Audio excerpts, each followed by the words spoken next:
Whilst looking through the images in the 1986 Tasmania Revisited book, I was repeatedly drawn to Herb's 1914 photo of Fingal, a classic, simple image of a rural Tasmanian township. With the silhouette of Ben Lomond in the distance and two beautiful buildings along a wide open street, a dog stares straight at the camera. It was not Herb's dog. Perhaps it belonged to the man standing by the car. I was looking forward to visiting Fingal. But was I in for a surprise? Even before I got to the location where Herb had taken his photo, I had already driven past at least 5 handsome old buildings on the main street. Some had been restored, some were in the process of restoration, whilst others were still awaiting rescue. The main road at Fingal is now a busy thoroughfare. Getting the exact angle for my photo reproduction was not going to be possible. Fingal really is pretty much the same, I'm imagining, give or take a few of the modern homes, than it was in the day when Herb took the picture. Obviously the road is different, but we've got the sun nicely appearing on the buildings, nicely framing them. We've got the mountain in the background. So yeah, much better. It just goes to show you really need to have the right light to get the image.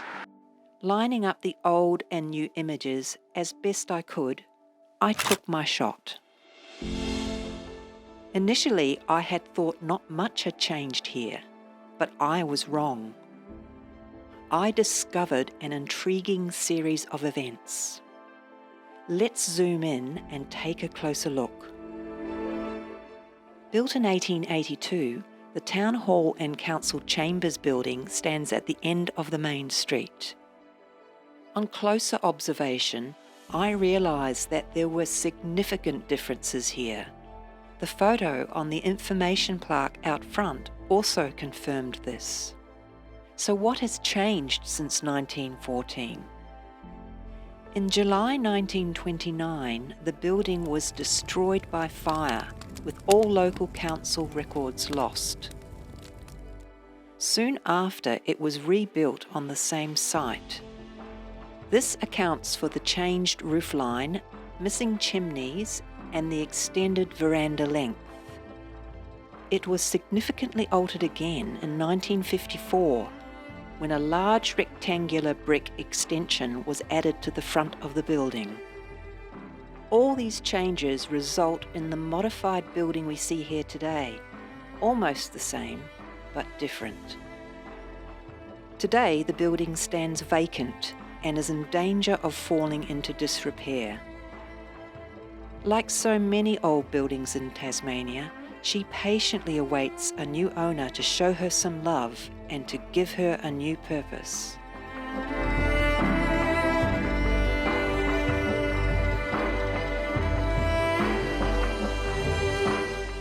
Built in 1907, the Fingal post office was still relatively new when Herb took his image in 1914. Today, this attractive building still operates as the local post office. Fortunately, it has been well cared for over the years, sporting a fresh coat of white paint. Alongside, there is a pretty cottage garden surrounded by a white picket fence. A short history on the building is provided on a plaque near the garden. The main street of Fingal is wide, exceptionally wide. With the surrounding farmland famous for wool production, the road was deliberately built this way to make it easier to drove large flocks of sheep through the town. I never did find out who owned him, but I'm sure this dog would have loved to run after all those sheep. But there he sits, patiently waiting. I walked over to offer him a pat. The story of Fingal is reminiscent of this dog, for she too stands patiently waiting, with her architectural heritage laid out like a string of vintage pearls. We can only hope that her buildings do not disappear before they are rewarded with the opportunity to become new again.